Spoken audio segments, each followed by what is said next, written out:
בוקר טוב. הדבורה, מתה מתי שיעקצה אותך?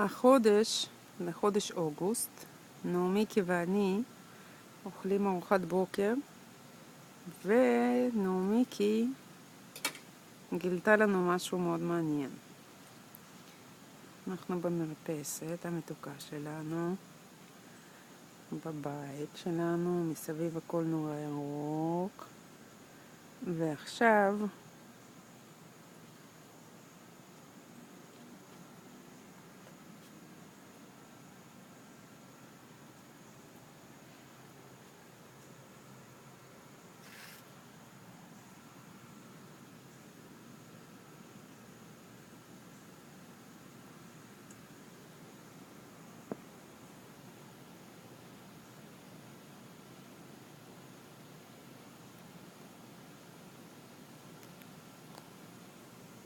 דבורים בנו לנו כוורת על החלון.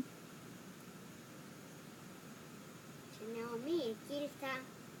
נעמיקי גילתה, ומחכים לאלוני שיבוא ונסתכל.